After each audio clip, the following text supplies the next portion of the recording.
Welcome to Straight Shot Politics. Each episode will bring you in-depth discussion with experts, community leaders, and analysts who will share their insights, experiences, and predictions. From local elections to global diplomacy, we'll provide you with the tools and perspectives you'll need to navigate today's real-world landscape.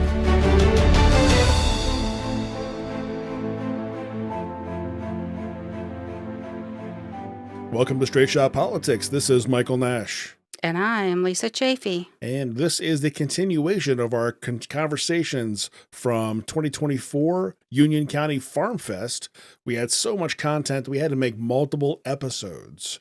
So this is the continuation of those conversations that we had that day. It was a lovely day, great weather. We had a great time, didn't we, Lisa? We had a great time, and we enjoyed the conversation so much that we hope you will enjoy them too. We do indeed.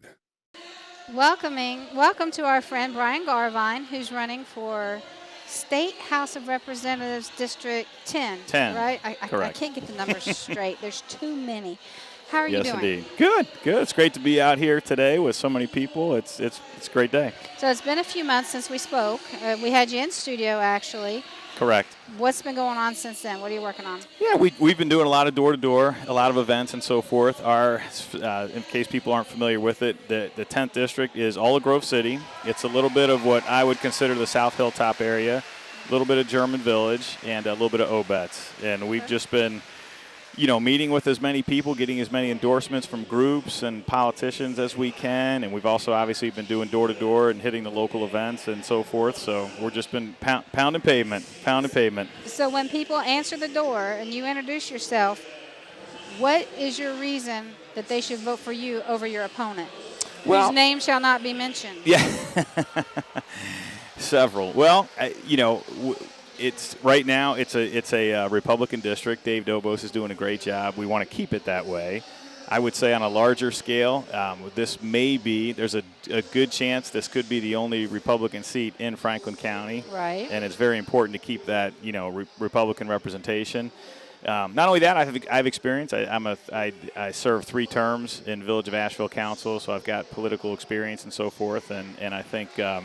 Certainly everybody hates lawyers, that's for sure, but I will say I think the skill set translates well into being in the legislature and so forth. So it does. We want to definitely hold the seat and have Republican representation in Franklin County because it could be the only seat.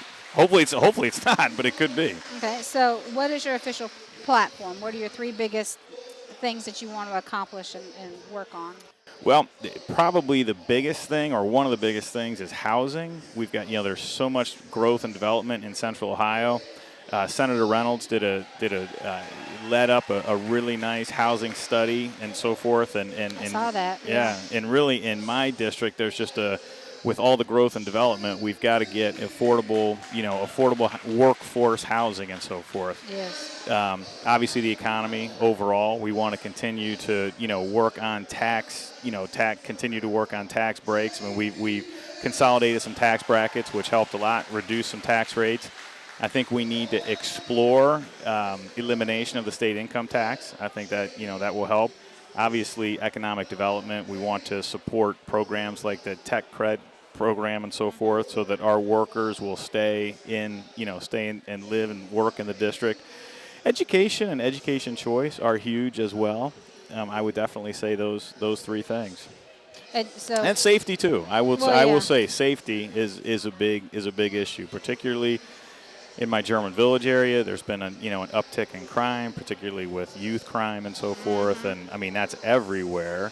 Yeah. But certainly that's a big issue as well. German Village, short north. Right. And obviously the Hilltop area, there's a large amount of crime there. And our applicant rates are low for the police academy. Right. And I understand why. Yeah.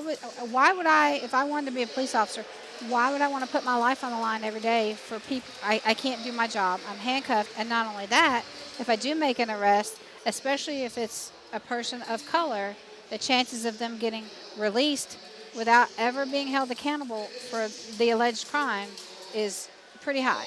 Correct. Correct. So we have a lot of work to do. No, we do, and I'm friends with some police officers, and the thing that I hear from them a lot, particularly with juvenile offenders, is they're not intimidated at all by the process. In fact, that they'll blatantly say things. I'll be out in a couple hours. They don't have any fear of any consequences at home, and they don't have any fear for any consequences in the judicial system, Right. and that's a problem. And Yeah. that's a big problem. And I think we do need to reform bails and so forth to get to curb the juvenile crime, which obviously is going to impact adult Right. crime Right. and so forth. So, So, big issues, particularly, like I Yes. said, in the Hilltop and German Village areas. So on top of our normal candidate elections, we have one issue on the ballot, issue 1, the redistricting. Correct. What are your thoughts on that? So actually, everybody should vote no on issue 1. And actually, I would encourage everybody to watch Governor DeWine's press conference on issue 1. It's a long press conference, but he really comprehensively, with maps and talked about how, at the end of the day, voting yes on issue 1 is actually going to be condoning gerrymandering, and it'll be the absolute definition of gerrymandering. This situation happened in Michigan, and it didn't work out well. Everywhere that things like this have been proposed, they have it. The racial disparities are not correct.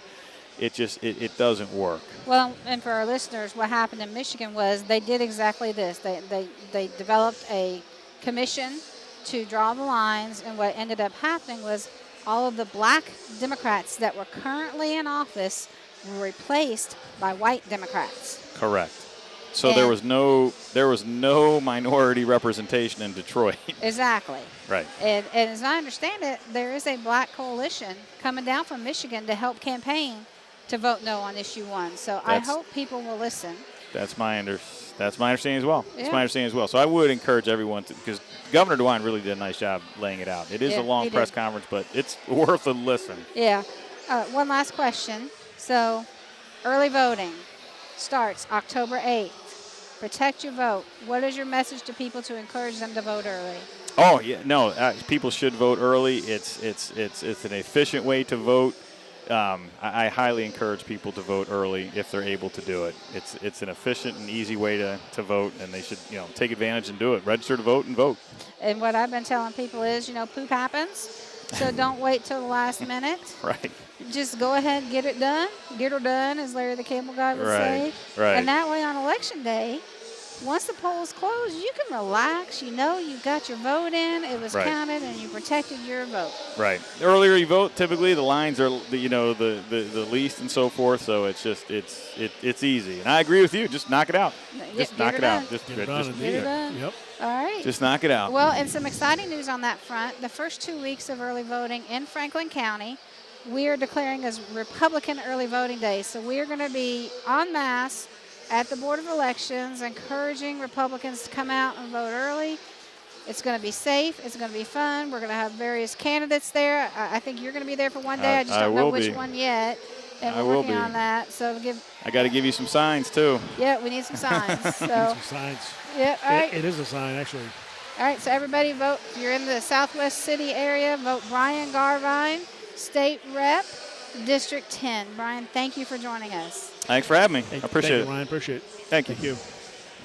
So, Mike, we've just been joined by Double Trouble. Double trouble D. Double Trouble. So, from Yeah. Americans for Prosperity, we have Ezra Escudero. Did I say it? Escudero. Escudero, okay. I'm sorry. I'm butchering No names right and worries. left today. I've heard so much worse over the years. And Adam Bowling. Gentlemen, how are you doing? Thanks for joining us. Thanks Doing for great. having us. It's, Yeah. what an event. Lots of energy, lots of people fired up. This is exactly what we need going 60 days into before early voting starts. Right. We got to be ready. Yes, we do. Yeah. So tell our listeners what Americans for Prosperity does. Shall I, Adam, or would you? Yeah, go ahead, Ezra. I'll give it a shot first because we personalize this answer, especially with our different roles. I like to describe it like this. Our job is to help our friends and neighbors have greater impact in the public policy process. The rich, the powerful, the people who've been political activists for decades. They've got all their connections already. But what we need is more common sense, more everyday voices, and that's where Americans for Prosperity comes in. We don't tell people how they need to think or what they need to believe. We say, look, if we're kind of close enough on some of the same principles and objectives, we'll work with you. We'll show you what we know. We'll work together on the things where we agree, and where we disagree, you can still take those skills and abilities and connections that we help you with and fight your fight. So we're supposed to be a government of, by, and for the people. But if we, the people, aren't in the process, well, then it's not our government anymore, is it? Exactly. Exactly. Does that pretty much sum it up for you? Yeah, and prosperity is something that every American longs for. And with the promise of America comes the promise of the opportunity of prosperity. In the same way that, the NRA kind of takes up the space as for gun rights, and maybe Right for Life takes up the space for sanctity of life. We want to take up that space for prosperity issues. We want to be there alongside grassroots activists and communities to say, look, we will help you understand these bills, these policies, these things that can help all of us be more prosperous. And so giving them their voice and giving them the opportunity to get involved from a bottom-up solution to see, hey, this is my God-given right as an American to enjoy this prosperity. So that's where we kind of come alongside people, get them involved, get them their voice, get them to speak at the State House, get them to call their representatives, and find that avenue for prosperity for them and their family. Yes. So you guys have a wonderful plan. I know you've been offering training, and I'm sorry the name of it escapes me. Buckeye Blueprint. Was that it? Buckeye Blueprints, Buckeye Blueprint. one of our key. It's a multi-year strategy. Yes. All right, so tell us more about that. Sure.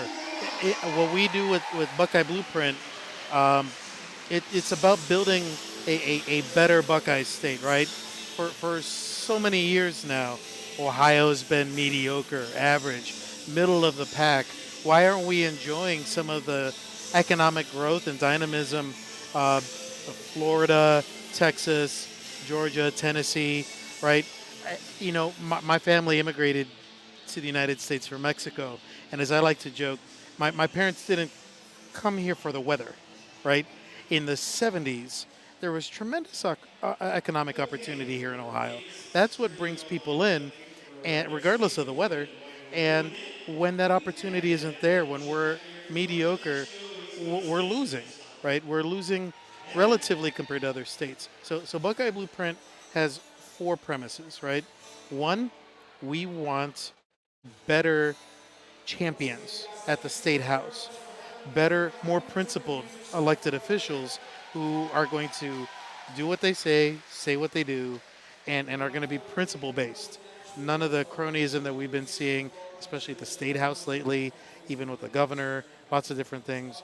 So better elected officials, empowered communities, right? So now we have friends and neighbors, like I was saying before, who are active, engaged. They know their state rep, and their state rep knows them, and they're engaged in dialogue, right? Here's what we see every day that's missing in Ohio. Also, coalitions, and that's where we've done a lot of work together. Coalitions isn't about AFP recruiting individuals. It's about working with other organizations that have their own members. So you know what? A few times a year, let's work together on a project together where we agree, where we have that shared impact. And then finally, the last ingredient, Adam, if I'm not mistaken, it's better policy, right? Mm-hmm. So we have a policy agenda that talks about how can we reduce regulations, how can we fight against cronyism, how can we support Main Street businesses, not the Wall Street businesses that already own that are in the back pockets of so many Republicans and Democrats at the State House. Those 4 things make for a better Ohio. Yes, I like it. It's common sense. Yeah, it's common sense. It's plain and simple. Yeah, it is. We need better quality people, and we need better policy, and we need our friends and neighbors to educate themselves. And you guys do a wonderful job on that. Where can people go to learn more about what you're doing? So you can visit us at BuckeyeBlueprint.com. That's AFP's Ohio's website. We're actually trying to launch a county chapter in each of the 88 counties in the state of Ohio. How we get the Buckeye Blueprint, how we get those elected officials emboldened to do good policy, to do good things at the state house level, is when they know they're backed by their local community. When they have 88 county chapters strong saying, yes, when this goes to the state house and our governor wants to veto it, that's 88 counties. Even if it's only 5 people in each chapter, that's over 450 phone calls like that, making sure that the voice of the people, a bottom-up solution, gets heard. So you can visit us at BuckeyeBlueprint.com. You can take action. We want to be a organization of action. A lot of organizations do great at fundraising. A lot of organizations do great at getting their message out. We want to be an organization that gets action. So we want to give people the opportunity to get involved and see their communities change. Because when government at its proper level can be an asset, but when it starts to overreach, it leads to less prosperity and less opportunity. Agreed. And you know, Lisa, there's one of the reasons why the left has been kicking our pants for so long is that they've been far more effective in bringing all their different niche groups and activating them in some way, Yes. right? And we're sadly we're always like 10 or 15 years behind them. But one thing I'd suggest, and the different approaches Adam and I take are, first of all, so Adam is organizing county chapters, right? Okay. Let me ask you this: out of 1,000 people, let's say out of 1,000 Republicans on the west side, Hilliard area, how many people do you think are going to join a Republican club out of 1,000? Well, I can tell you, I've got about 20 members in my Hilliard Club. All right, so 20's a good number to start with, but there's still 980 people that we could potentially activate, Exactly. right? And you know, this is where I love our friends at Turning Point, for example. So this is a huge plug for them. Yes. I love them. You know, some people aren't going to want to do the party thing, but they like Turning Point's approach. If you're listening, please go join Turning Point. They're out there. They're organizing people, Yes, right? yes. And some people are saying, you know what? They're not my cup of tea. Let me look at AFP.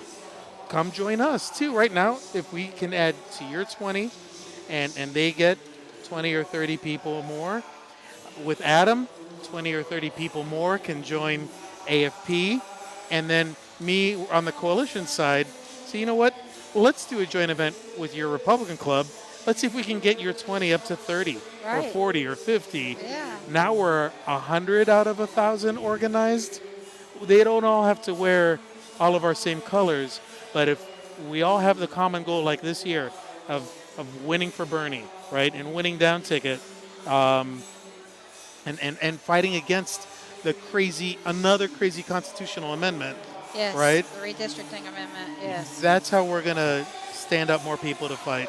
Let's Yes. complement each other. We need to work together, and we need to start being loud and proud, whether you call yourself a Republican or a conservative, but whatever you believe in, you got to be loud and proud about it and stop hiding in the shadows and stop fearing being canceled by the left, because, you know, the best way to deal with the bully is to theoretically punch him in the nose, you know. So that's what we have to do. I'm not calling for violence. No, I'm no, just no. saying, No. you know, but that's through But- policy. But many hands make light work. And so Exactly. if we can come together and get, coalesce around these issues, right? That you don't have to have a label, Exactly. but you're an American and you Exactly. love liberty and you Yes. love freedom and you want to leave the country better than you found it. Yes. And so that's the space that we try to come in. Hey, let's work together and let's get these things, because a better Buckeye state would mean more independence, more energy independence, more opportunity, more constitutional freedoms, getting rid of the state income tax, Yes. school choice, all those things that produce more prosperity for more families throughout the state, and we can work together to accomplish those things. Yes. And it starts with getting people motivated to just cast a vote Yep. and educate themselves. And to know that there is an alternative. Yes. We don't have to. Once we elect them, that's not the end of it. Right. once we elect them, that's when we start to hold them accountable. We put Yes. them there, Yes. right? And so that's the idea. It's like, hey, we put you there for this, and when you're not going along with it, here's this county chapter that's ready to call you out on it. They're Right. ready to go to the state house and testify. So, being an organization that sees the value in freedom and liberty, it just gives a voice to the people, from the bottom up, the grassroots Yes. activists. Yeah. And so October 8th, we have early voting starting. I'm going to vote early because I don't want to risk it that something happens on election day. Are you guys going to vote early, and why? Well, I'm going to vote early because, first of all, you're absolutely right. Bank that vote, get it in, get it done. And, frankly, I like being able to pick the day of the week when I can swing up. I live in Gahanna, so I'll drive up to New Albany, pick up my parents, and I'll take them. The three of us will go vote together, and then we'll go grab breakfast. That's And- awesome. And we make a morning yes, of it. Yeah. make it a Great. buddy system. Oh, yeah. Make it an event, especially. You've got 30 days to vote early. Well, 29. And just make it a fun event. Let's go have breakfast. Let's go vote. Let's go do lunch and go vote. However you want to do it. Make it a fun event and know that you can be proud and that your vote is banked, it's protected. And then on election day, you can just kick back with a cold one or a nice cup of tea and just watch it Watch the come in. fireworks. Watch the fireworks. It's kind of holding each other accountable and holding your friends accountable as well. Yep. You know what I mean? So And it leaves you the opportunity to be active on election day. Oh, So yeah. if you want to go out and give people rides or Oh, yeah. make phone calls, banking your vote early gives you the opportunity to be even more engaged on election day. Yeah, vote early and get paid to Yes. be a poll worker. Well, and Adam, you reminded me of a very important point, too. So what the campaigns start doing in October is they shift into what's called GOTV, Get Out the Vote. And they can pull information, it's public information, who's already voted, Uh-huh. and they can send mail and email and digital ads out to try to reach the people they know are friendly and get them to vote. If they don't see your name on the list because you've already voted, their money goes further. Yes. Their campaign Yes. dollars Yep. go further to actually reach the hard-to-reach people. Yes. That's so important. Yep. So that's another huge reason to vote early. Yep. Exactly. absolutely. All right. Well, gentlemen, thank you for joining us. Thank you for all of your Thank hard you work. very Thanks much. for having us. This was Yes, great. Absolutely. this is Yeah. awesome. Anytime. Thanks for sharing a couple seats with us. Oh, yeah. Been on Yeah. our feet this It afternoon. is nice to It's- have a it's seat great. for a second. Yeah. Yes, Love the I know. program, but it's good to take a Yes, load off for a yes. second. Oh, yeah. All right. Thank God bless you. Yeah, Much God success. bless you. Much Thanks for appreciate it. everything you do. Thanks, guys. Thank you very much. All right. Go ahead and just pull us back in. We're continuing our conversation with Gabe Guidarini. Did I say it right? Guidarini. Guidarini. I'm sorry. Guidarini, okay. You're just. I see you. And it's just Gabe. Yeah. Right. No worries Guidarini. about it. And I'm so impressed with you, Gabe. You're still in college. Are you even old enough to buy a drink yet? No, I'm not. So Still have a year left. so you're only 20 years old. Yep. What got you involved in politics? And you have a ton of followers on Twitter. You speak so eloquently. You recently just got to recite the Pledge of Allegiance at the RNC convention. Your mind must be blowing at all this. Tell me. Yeah. How did I get involved in this Yes. Well, originally, it happened when I was in middle school, and I'm a guy. I've always had deep interests all my life, and then eventually in middle school during the 2016 election, I became very interested in the science of politics. Why people think the way that they think, how they vote, things like that. Especially during that presidential election when the culture was really, meshed with that election. It really, transmitted down to people in my age group. And I got really interested in it. And at that time, though, I wasn't really, ideological, I would say. That didn't really come until a little bit later on. I started to notice things in my own community. Obviously, I grew up in Illinois. I grew up in a suburb just about 30 minutes north of Chicago. And, in my community, there were, visible signs of a decline taking place in America easily early on. And, when in 2020, this really all came to a head. It was during COVID. they shut down my school, and the left-wing state government, they shut down my school, and I was trapped out of school for a year, and then for a year after that, we had to wear masks in school. We didn't get the masks off in Illinois until March of 2022. Wow. And that was only because conservatives sued the state government to get them off our faces. But I know kids who never made it out of that forced isolation, and that was really personal to me. I also, noticed how much crime was going up because of the actions of, Mayor Lori Lightfoot at the time and Governor J.B. Pritzker over in Illinois. There was, never any crime in my community where I lived. The last murder was in the 1950s. Wow. And, eventually it started to reach the point where it felt like there was a carjacking or a burglary every other week. And it was a really, enlightening experience to see those things in like the local blotter, because that really wakes you up and it gets you asking questions like, how is policy affecting me? How is the local state policy affecting my life and the lives of people that I know?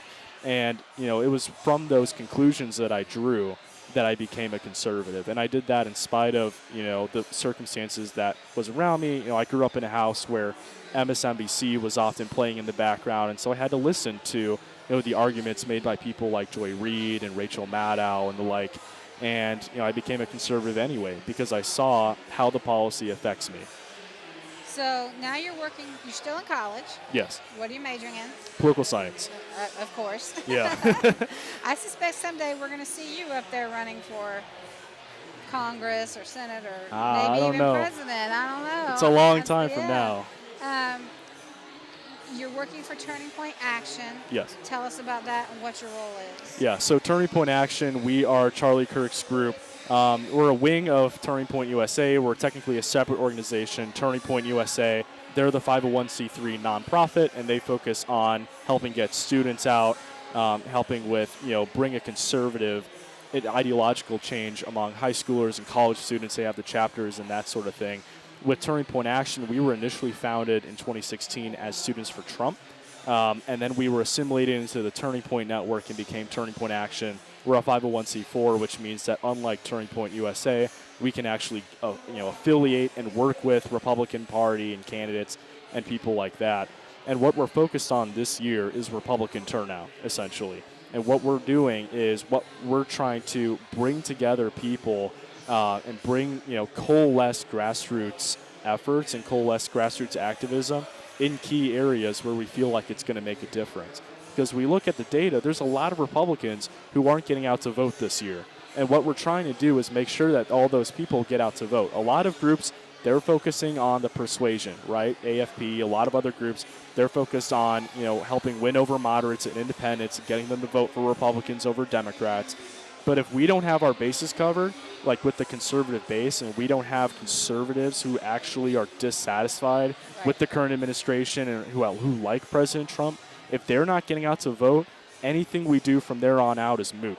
And so what we're trying to do is make sure that all the conservatives who actually care and who know, what's going on in our country off the bat, that they're getting out to vote instantly. And we want to get them, to vote by any means necessary, by, voting by absentee, vote by, early vote, or in-person day of.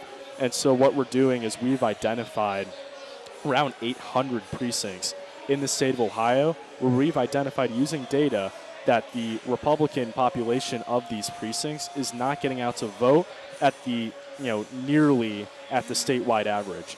And so what we're doing is we're bringing together, we've been working on this for a whole year now, bringing together, contacts, bringing together, grassroots activists from across the state.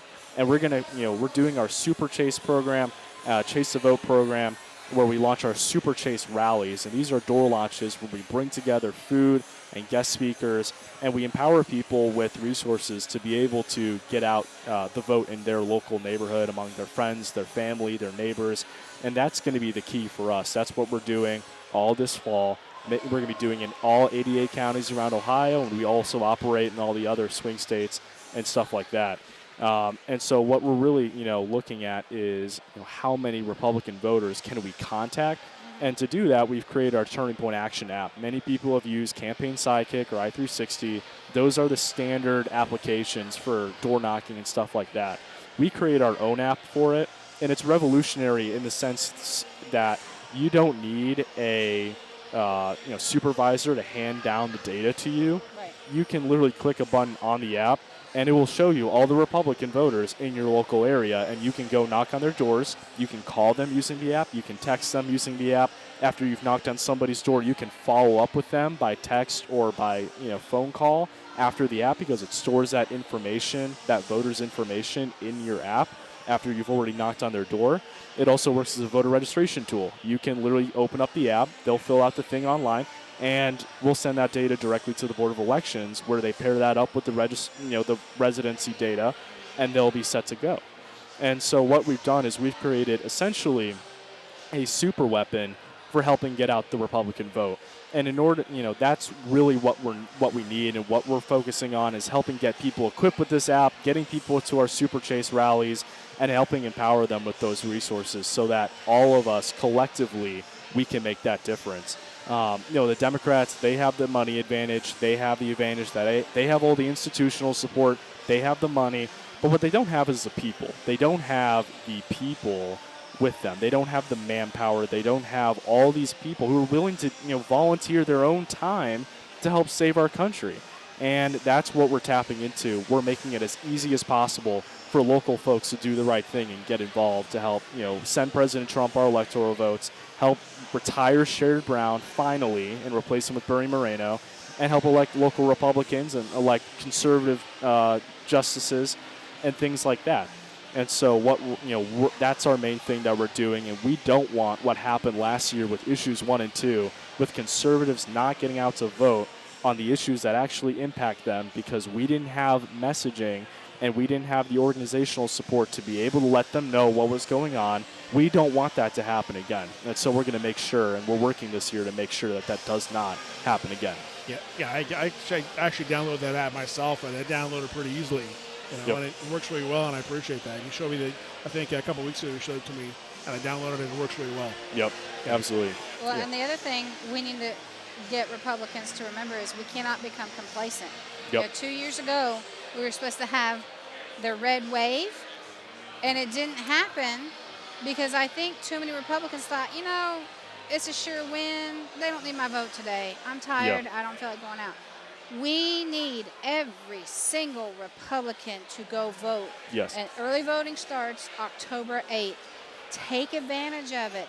That way you don't have to worry about on Election Day if you don't have enough gas, if your car breaks down, if you're sick, your kid's sick, some catastrophe at work. Go ahead and vote early and just get it done. Yep. So one of the things, Gabe, that I'm impressed by you is you speak so eloquently for being so young. What was it like for you when you were invited to say the Pledge of Allegiance at the Republican National Convention? I was scared to death, honestly. I thought it was really cool. I wasn't sure. Part of me didn't even believe I was going to get the opportunity. I wasn't sure about, I was like, there's no way there's not some scheduling, mashup, or there's something else that gets in the way. But, true and be told, on Wednesday of the conference, I was being picked up in a black SUV from my hotel and taken to the convention center. I did a rehearsal on the Wednesday of the conference. And I got to, I was in the speaker's lounge. I got to sign a board, sign my name and a message on a board devoted, dedicated to President Trump that was going to be given to him. And I got to share that board with, Ron DeSantis, Doug Burgum, and so many other people who, had spoken and had signed that board. And, it was a great time. And then on Thursday, they picked me up again, went there, got to meet Tucker Carlson and a whole lot of other people in the speakers lounge and backstage. Got to meet Senator Steve Daines, and that was a really cool experience. I really enjoyed being able to talk with those people, especially Tucker, because I think he's a hero of mine personally. Yeah, I like Tucker as well. And then they brought me up on stage, and I was ready for it. They had done like a rehearsal for me and all that stuff. They actually did my makeup, and it was the first time in my life that I've ever had makeup done on me. They did your makeup? Yeah, they That's did. Crazy. They gave. Well, it was like a little bit That but way he doesn't shine on TV. yeah, yeah, it was He didn't lose his man card. yeah. Okay, Because no, of no, that. it's normal. I get that. I'm just Yeah. saying, did it your makeup? That's cool though. Yeah, Yeah. it was pretty cool. Nice. And it's the first time in my life that had happened. And they took me through like a rehearsal too, so I was able to check out how to use the teleprompter because I've never used one before. I didn't need the teleprompter when I went up because I was happy enough to go to an elementary school and middle school where they did the pledge every day, and so I remember the pledge in its entirety. Right. A lot of kids nowadays, they didn't go to those types of schools, and Right, so they yeah. don't know that. And that's obviously something I support. They should have to do the pledge in public schools. That's an Absolutely. absolute We must. actually had to in Hilliard, Yep. where I live. 2 years ago, we got a policy passed that the Pledge of Allegiance must be offered every single day. Yep. And there must be an American flag in every single classroom. That's awesome. It's a crime that's not the standard practice everywhere. Like when I left that school and realized like some other schools aren't mandating the pledge be done, and they'll have like pride flags in the classrooms, but they won't Right. have American flags. Yep. I was like, whoa, that was another one of those things that was just like, wow, really? Yeah. People aren't, I thought this was just like a basic patriotic tenet of being an American.